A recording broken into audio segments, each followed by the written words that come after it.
Welcome to Antennas and Wave Propagation class. Today's class is on the fundamentals of antenna parameters.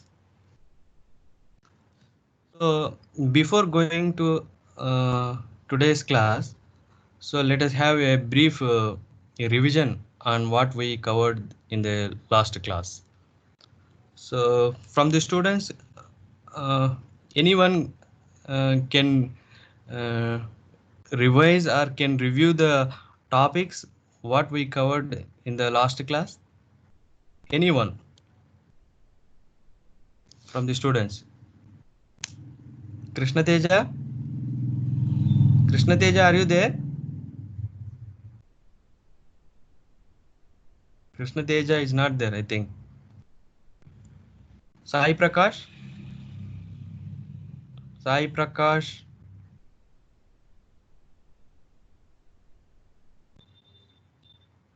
Sheikh Shavali? Sheikh Shavali, unmute yourself. Yes, sir. Can you revise or can you review the topics what we covered in the last class? First, we came to know about what is radiation, sir. Okay. How the radiation is produced. Okay. What are the requirements to produce the radiation? Okay. And then we came to know about single wire radiation, double wire radiation, two wire radiation. Okay. Okay. Very good. Very good, Sheikh Shavali. Oh, thank you, sir. Uh, Krishna Teja. Is there Krishna Teja? Sahiti from B section. Okay, ma. Please respond. Please unmute yourself and speak. So let me know whether you are understanding or not, whether you are following the class or not.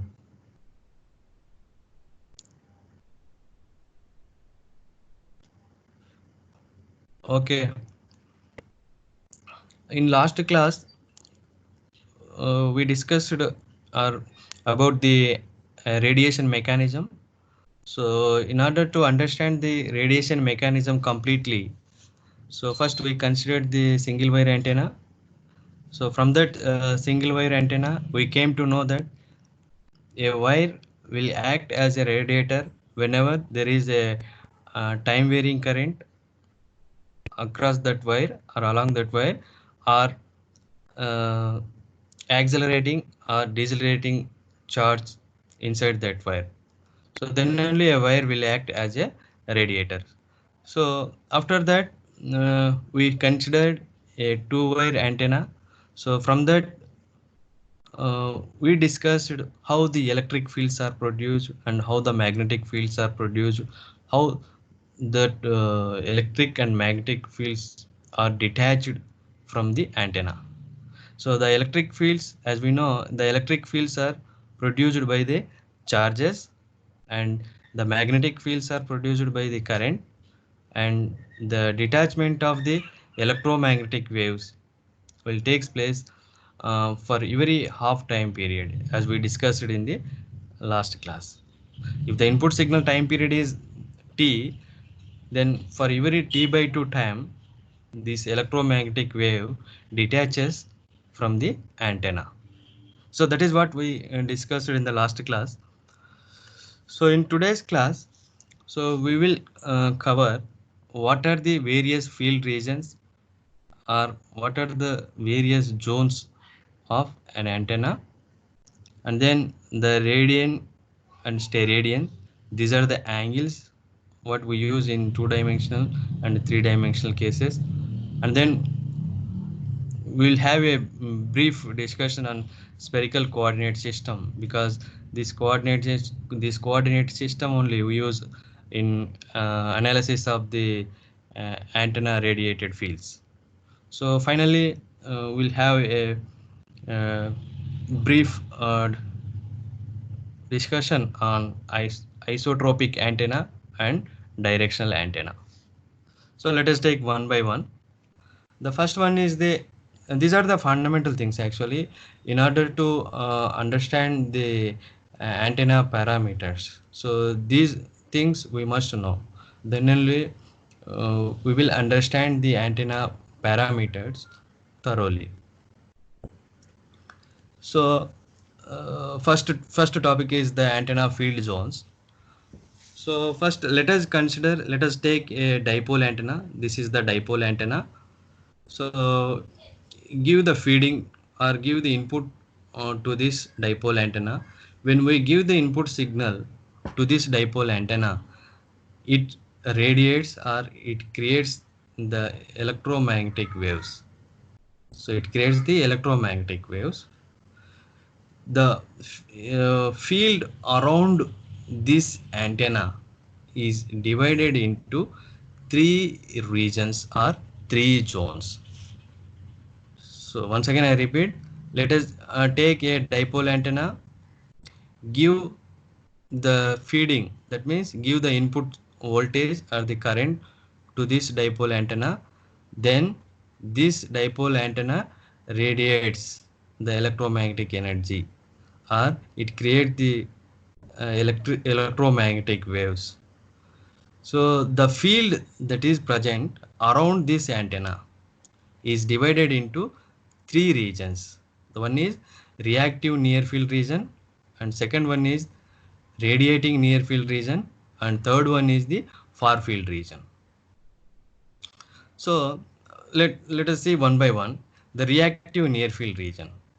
So the reactive near field region means the region from the antenna immediately after this antenna to up to the distance of 0.62 under root d cube by lambda, where d is the broader or the maximum dimension of the antenna, where d is the length of this dipole antenna, and lambda, this lambda indicates the wavelength of the input signal.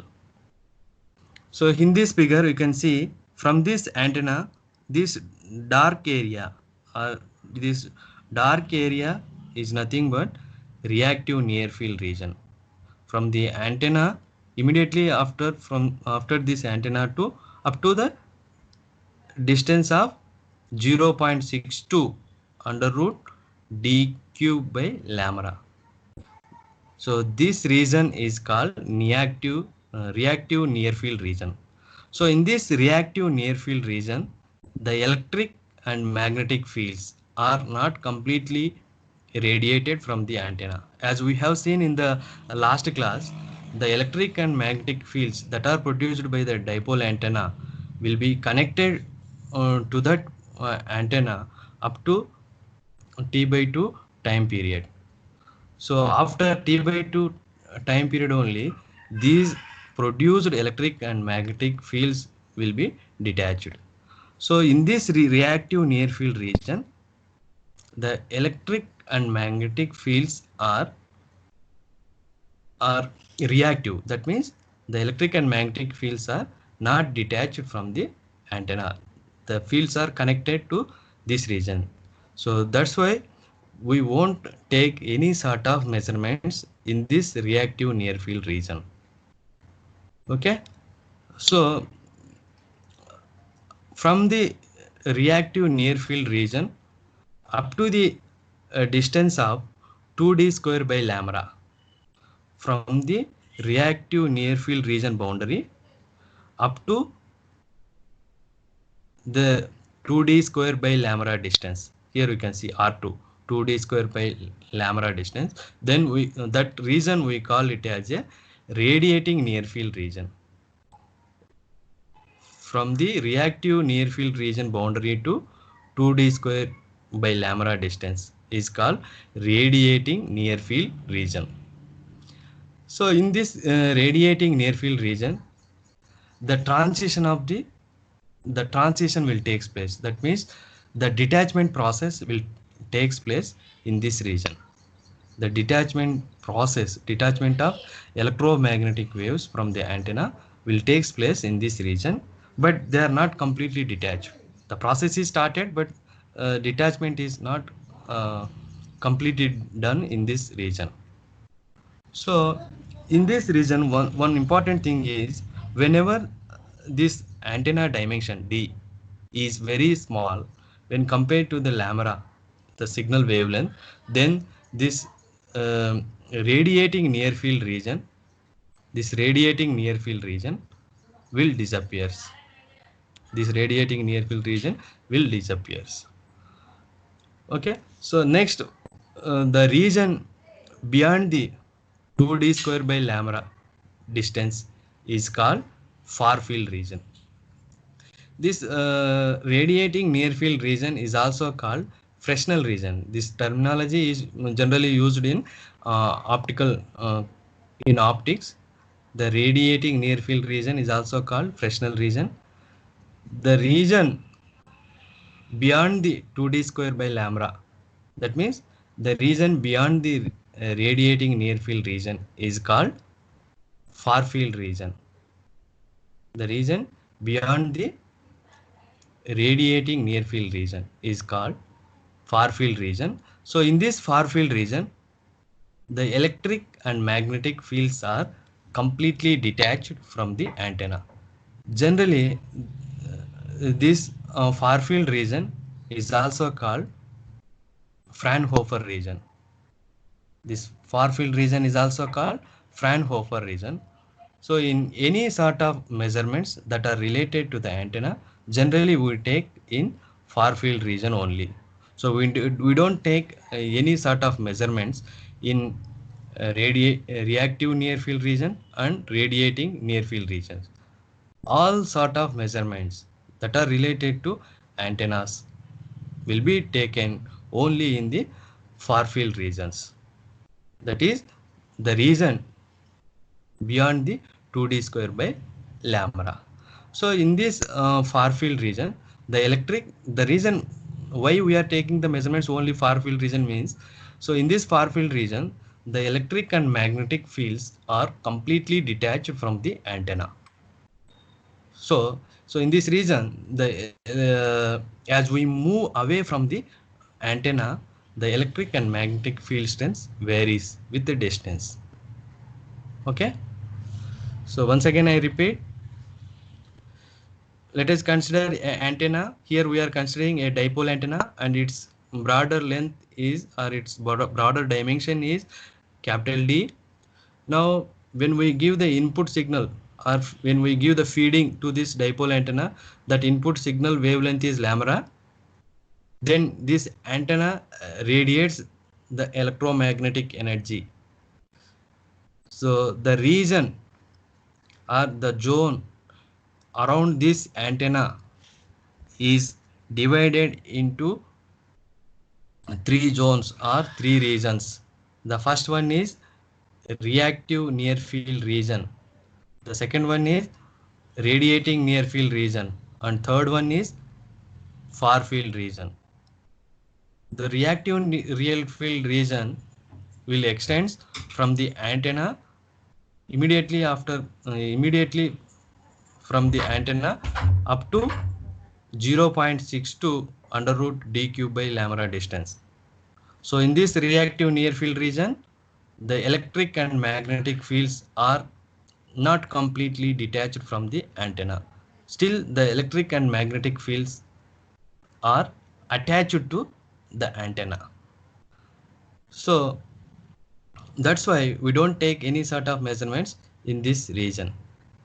So after that, from the reactive near field region up to the distance of 2d square by lambda, we call it as a radiating near field region. Another name for this radiating near field region is Fresnel region. Fresnel region or Fresnel zone. So in this radiating near field region, the transition will take place. The transition means the detachment process, the detachment of electromagnetic wave from the antenna takes place in this region, but the complete detachment will not be done in this region. So that's why in this region also we won't take any sort of measurements that are related to the antenna. Okay, so the region beyond the 2D square by lambda is called far field region. In far field region, the electric and magnetic fields are completely detached from the antenna, and usually or practically we take the all sort of measurements related to the antenna we take in the far field region only. So in the far field region, the electric and magnetic field strength changes with the distance as we move away from the antenna. So the another name for this far field region is Fraunhofer region. This is the optical terminology actually. Okay, I think it is clear. So here you can see. So this one is the antenna. This one, a parabolic reflector antenna. So from this antenna broader dimension is D. From this antenna up to this first circle, the dotted first circle is called reactive near field region. So reactive near field region. So in this region, the field distribution will be like this. That means the field is not completely detached from the antenna.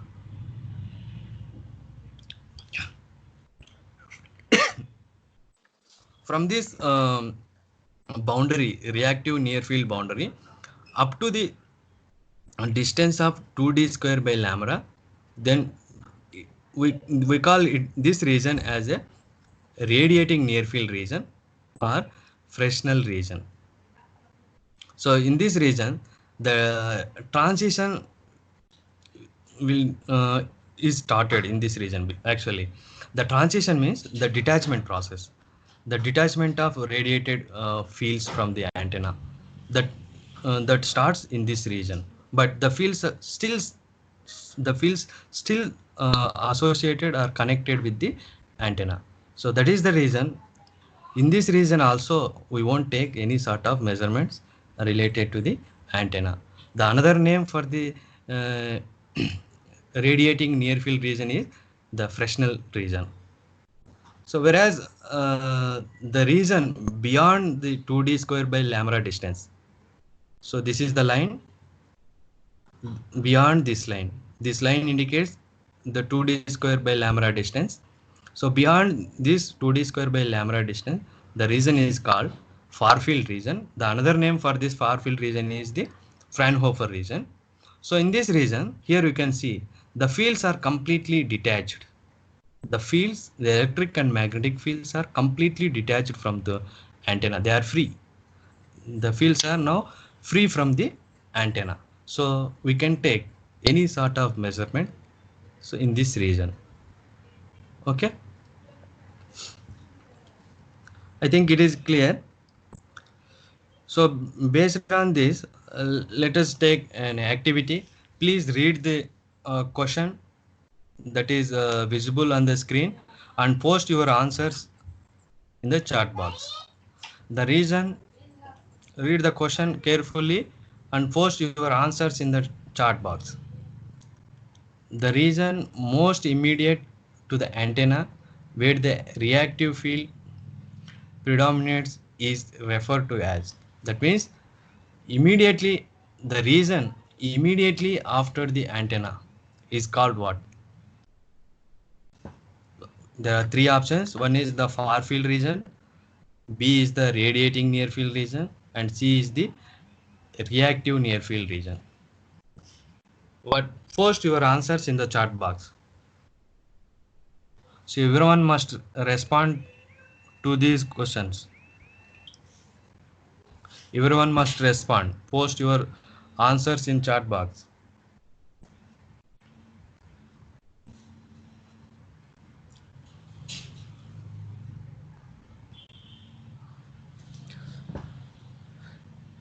Dheeraj, Jagruti,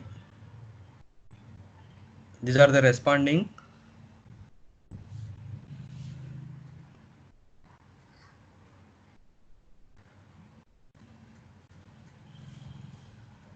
Tomodra, Please respond. Still, some people have not responded.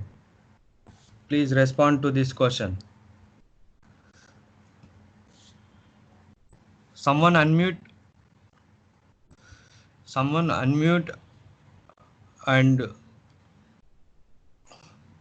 explain how this region is called reactive. Explain your answer. Someone, any one student? Anyone? Or shall I take randomly?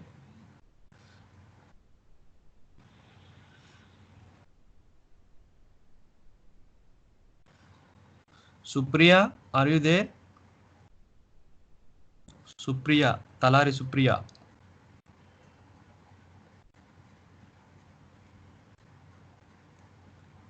Supriya, Supriya, unmute yourself and respond to this question.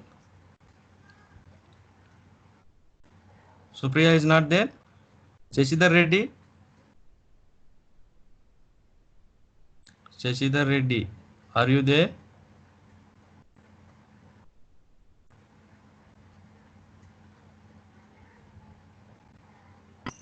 Yes, sir. Yes, sir. Shashidhar Reddy, Sir. please respond to the question. Are you able to Yes. see the question on the screen? Shashidhar, read the question.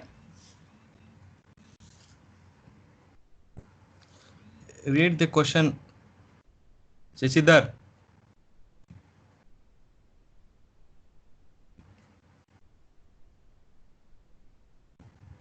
Hello?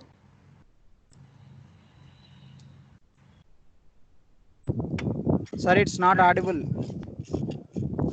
Shashidhar.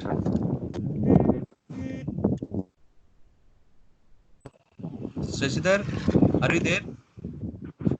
Sir. Yes, sir. Then respond. Read the question that is there on the screen. Sir, server is not clear, sir. Okay. Sai Prakash from the B section. Sai Prakash. Sai Prakash, are you there? Not responding. Sahiti. Sahiti also not responding. Yes, sir. Sahiti, are you able to see Sir. my screen? Yes, sir. Can you read out the question? Yes, sir. The region most immediate to the antenna where the reactive field predominates is referred to as the What is your answer for this? reactive near field region, sir. Why we are calling it as a reactive near field region? Because what? its radius is near to antenna, sir. Okay. The field is very near to the antenna. One more reason why we are calling reactive. In reactive near field region, what happens? The electric and magnetic fields are electric and magnetic fields are not detached from the antenna. Still, they are connected to the antenna. In last class, we have seen the fields are generated, but they are connected to the antenna up to the time period of T/2. So the fields are detached from the antenna only after T/2 seconds. Okay, ma, mute yourself. Sahiti. Next, we'll take the next question.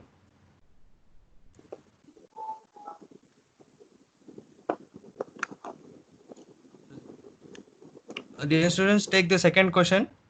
The region of the antenna where the electric and magnetic fields are.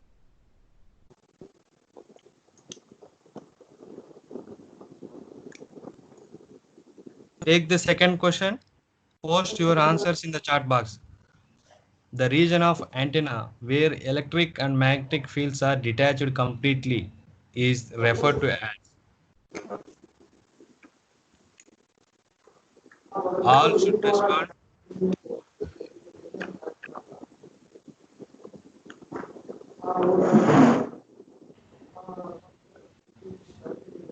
Yes.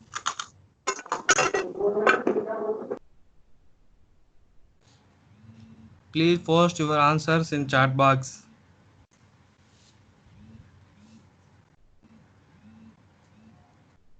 The answer is A, far field region. The region of the antenna where the electric and magnetic fields are detached completely is referred to as far field region. This far field region is extended beyond the 2D square by lambda distance up to the infinity, from 2D square by lambda distance to infinity. That region is called far field region.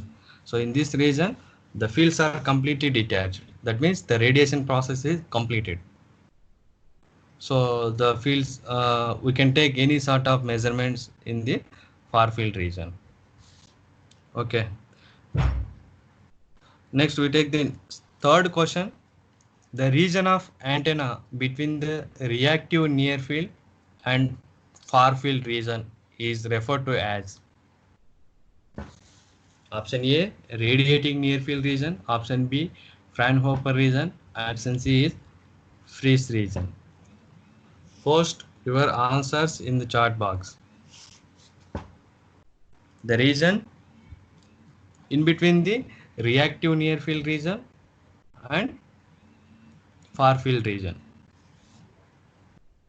is called what? What region?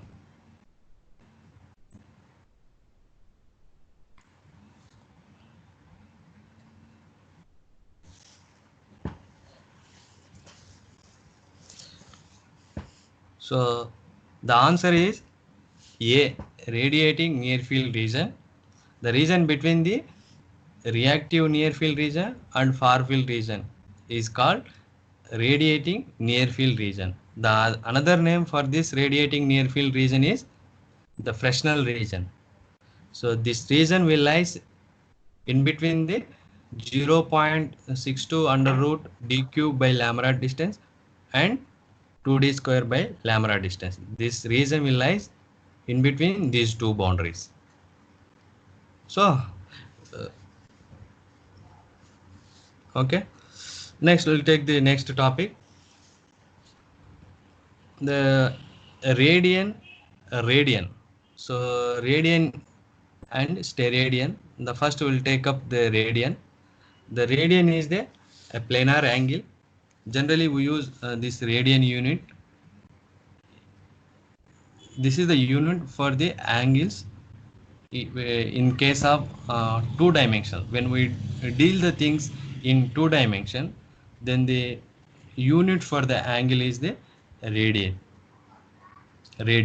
So one radian is defined as the plane angle with its vertex at the center of the circle of radius r, that is subtended by an arc whose length is r.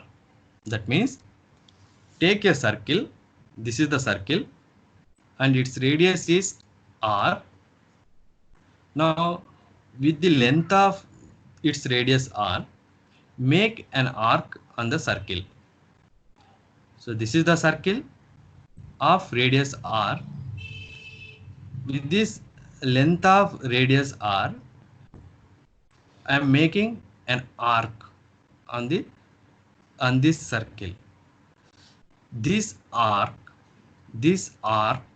will make an angle at the center of the circle.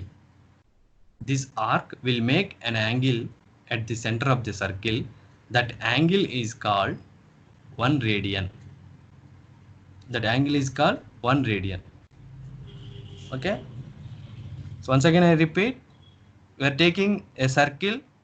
The radius of the circle is small r. So with the length of its circle radius, that is r, we are making an arc on the circle from here to here. It is an arc of length r. So this arc will make an angle at the center of the circle. That angle, this angle is called 1 radian. This angle is called 1 radian.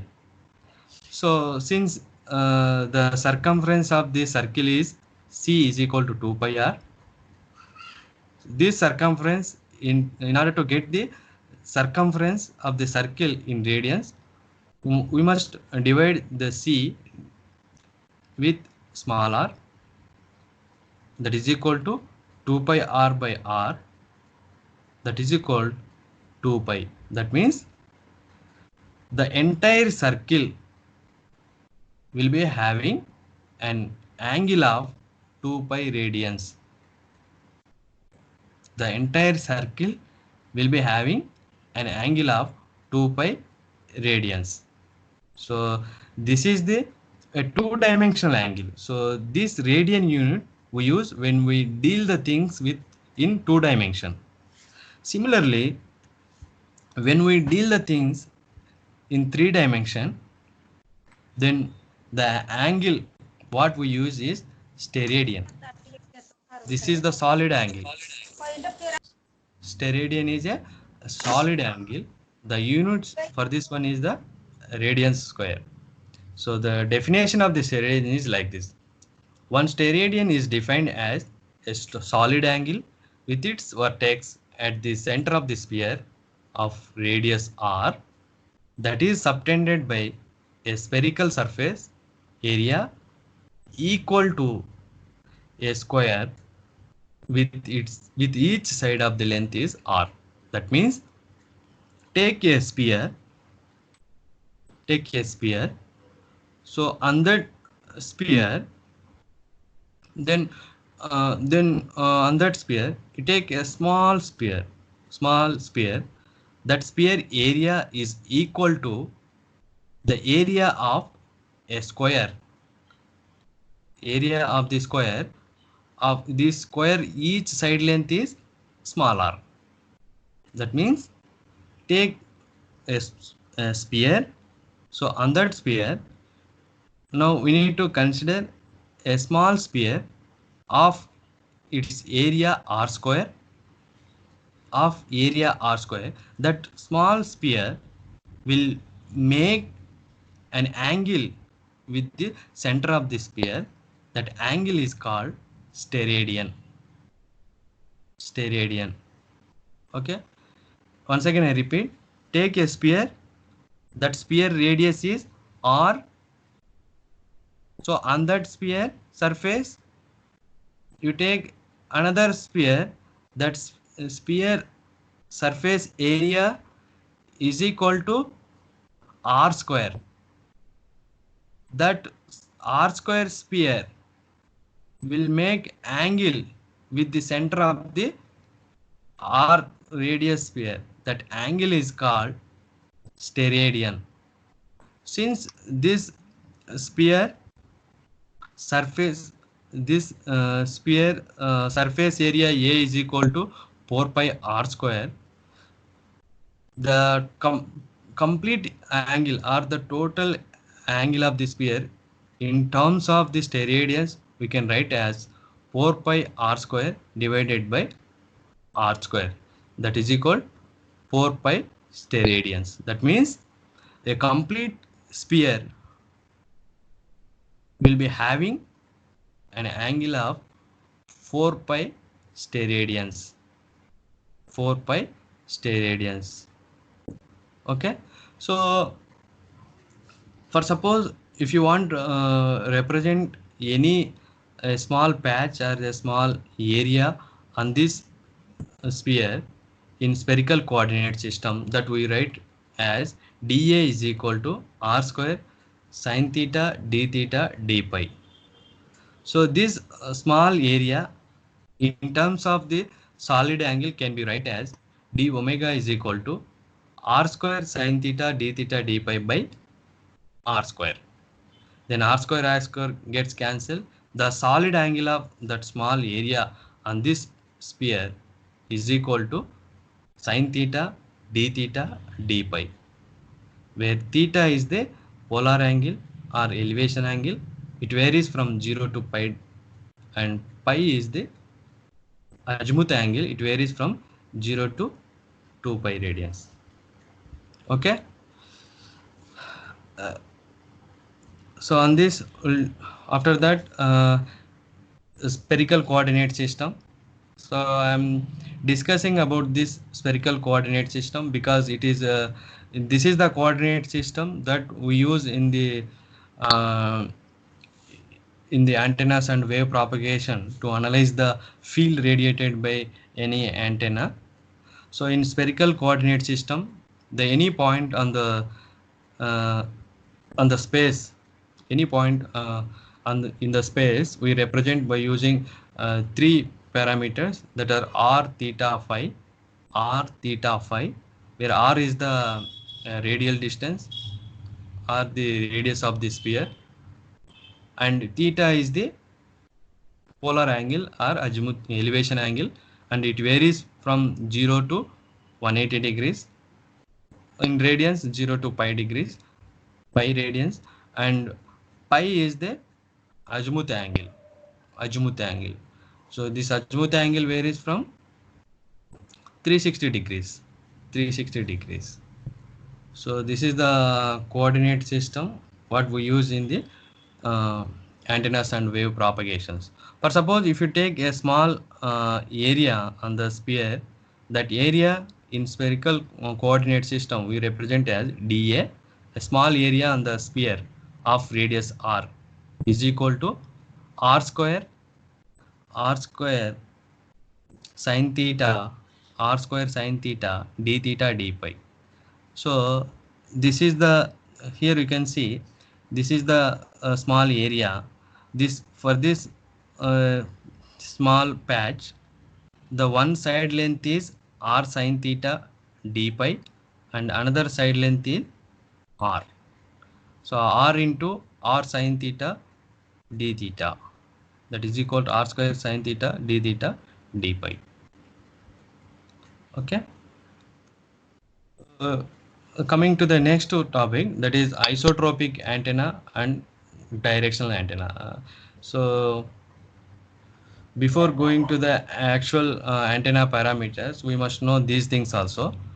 An isotropic antenna is nothing but a hypothetical lossless antenna having equal radiation in all directions.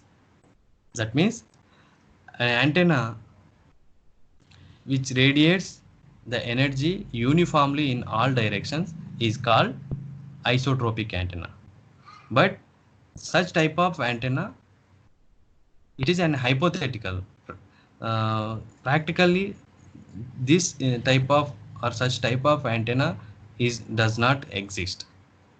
It is ideal antenna. So even though this type of antenna practically does not exist, we consider the isotropic antenna as a reference to compare the performance of any antenna. Okay. So once again I repeat, isotropic antenna means the antenna, it radiates the energy uniformly in all directions. This isotropic antenna is a hypothetical antenna. That means practically this type of antenna does not exist. Okay. So next one is the directional antenna. So for the directional antenna, having the property of radiating or receiving the electromagnetic waves more effectively in some directions than on other directions. That means this direction antennas radiates the energy most of the energy. This antennas radiates most of the energy in only one particular direction. In other directions, the radiated energy will be almost zero. There will be some energy, but ideally we take in the radiation in other direction is zero. Okay. If we see all type of the practical antennas are directional antennas. That means if we design any type of antenna, that antenna can radiate only few directions. That antenna can radiate the energy only some directions. In other directions, The antenna cannot radiate the energy. One single antenna cannot radiate the energy in all directions, 360 degrees. Okay. So on this, let us take a small activity. Read the question and post your answers in the chat box. A radiator having equal radiation in all directions is referred as. Radiator means antenna. Radiator anna, antenna anna okate chudandi. Radiator is nothing but antenna. So ఒక antenna all డైరెక్షన్స్లో ఎనర్జీని radiate చేయగలుగుతుంది అంటే electromagnetic వేవ్స్ని 360 degrees radiate చేయగలుగుతుంది అంటే that antenna is called what? Post your answers in the chat box. All of you please respond to this question.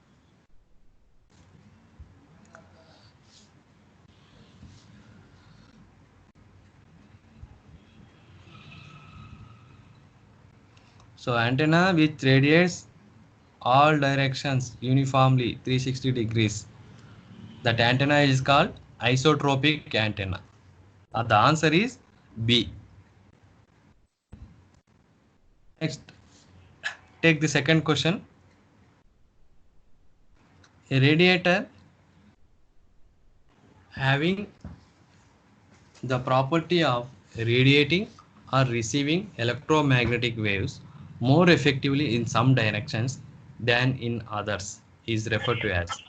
That means an antenna that is radiating, that is able to radiate the energy or receive the energy or receive the electromagnetic waves effectively only some directions.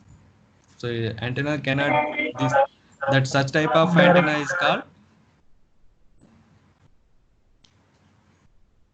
directional antenna. Directional antenna. A. Directional antenna. Okay. Okay, ma. So next, today what we covered? Actually, today we covered the fundamentals that are required to understand the antenna parameters. First, we have seen the antenna field zones. There are the 3 field zones. One is the reactive near field region, second one is the radiating near field region, and third one is the far field region. And then we have seen the radian. This radian is the plane angle. This plane angle we use when we deal with the deal the things with the in 2 dimension. So one complete circle will be having 2 pi radians. So similarly, when we deal the things in 3 dimension, then we use the steradian. That means the solid angle, 3-dimensional angle. So if you take the sphere in 3 dimension, that complete sphere will be having 4 pi steradians. One complete sphere in 3 dimension will be having 4 pi steradians. This steradian is used to represent the angle in 3 dimensions. In 2 dimensions, we use radian to represent the angle. So after that, we had a small discussion on the spherical coordinate system. This is the coordinate system we use when we deal with the antennas and wave propagations. So after that, 2 type of radiators. One is the isotropic radiator and directional radiator. The isotropic radiator radiates the energy in all directions uniformly, but it is an ideal antenna. Practically, such type of antenna does not exist. Even though such type of antenna does not exist, we compare the all practical antennas with the isotropic antenna. So the next one is the directional antenna. This directional antenna radiates or receive the energy more effectively in only some particular directions. In other directions, the radiation will be very, very less. So all type of practical antennas what we made, that are directional antennas.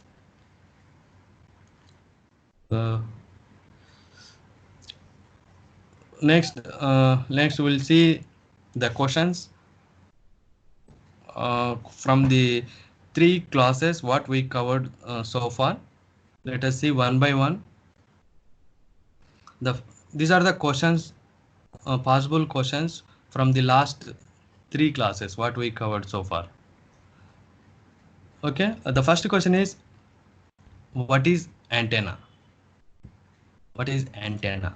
That means we need to give the definition of the antenna. This is a short question. What is the antenna? The antenna means, antenna is means for that I have told you three definitions, but we can give at least one definition. If possible, you can write the three. If it is not possible, you must remember the definition of the antenna according to the IEEE. So according to the IEEE, the definition of the antenna is means for radiating or receiving radio waves is called antenna. Okay, so the next question is, draw the Thevenin's equivalent of antenna system in transmitting mode. Draw the Thevenin's equivalent of antenna system in transmitting mode. So I have given you the Thevenin's equivalent circuit of transmitting antenna system. So in Thevenin's equivalent circuit of the transmitting antenna system, you will be having a voltage source.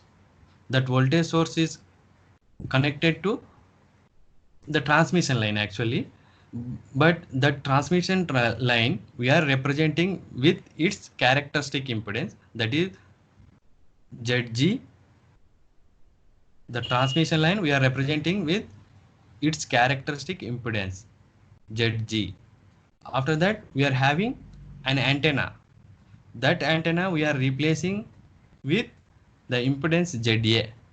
The impedance Za is equal to RL plus RR plus JXR.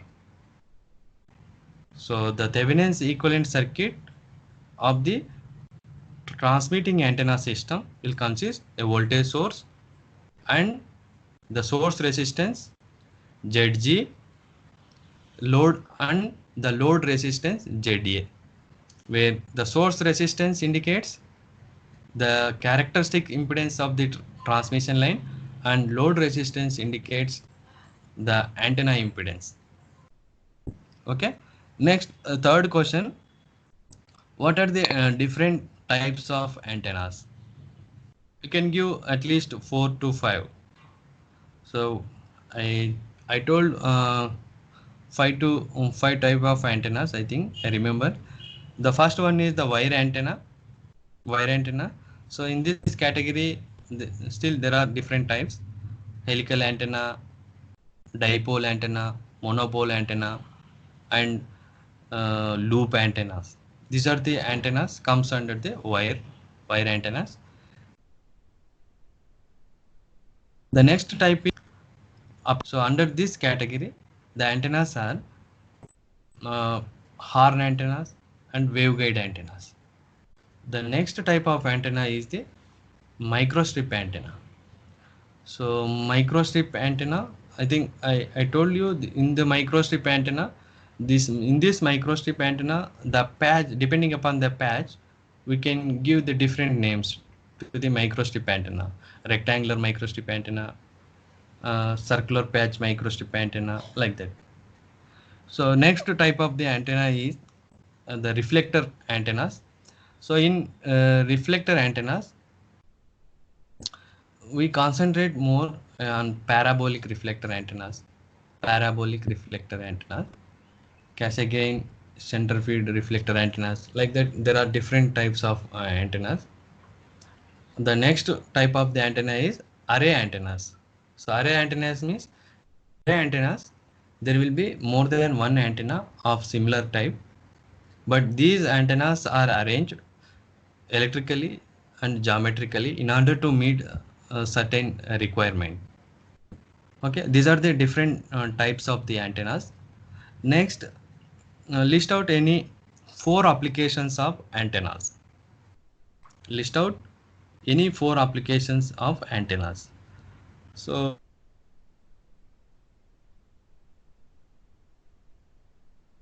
microwave,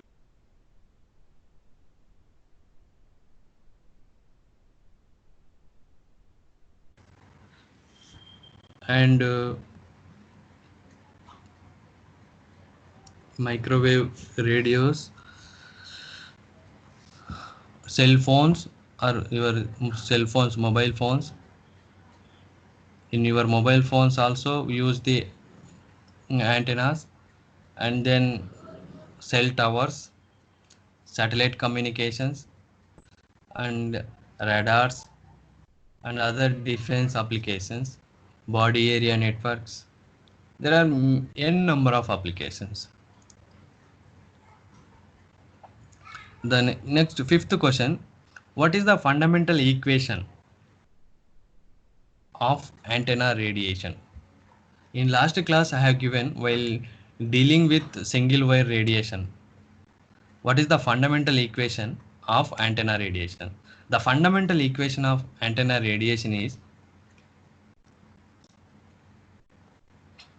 L into dIz by dt equal to QL, L into QL dVz by dt, that is equal to L into Q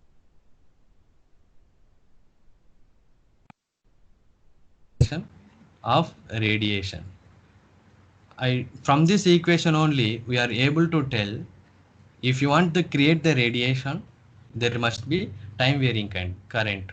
That means the left side term, leftmost term, L into dIz by dt. There must be time varying current, dIz by dt, or there must be accelerating or decelerating charge inside the conducting wire, rightmost term, that is L into QL AZ. AZ indicates the acceleration or deceleration of the charge. So if you give that equation, you will get the 2 marks. Next question, explain the radiation mechanism of the antenna using single wire. This is the 5 marks question you can expect. Radiation mechanism of antenna using single wire, that what we covered in the yesterday.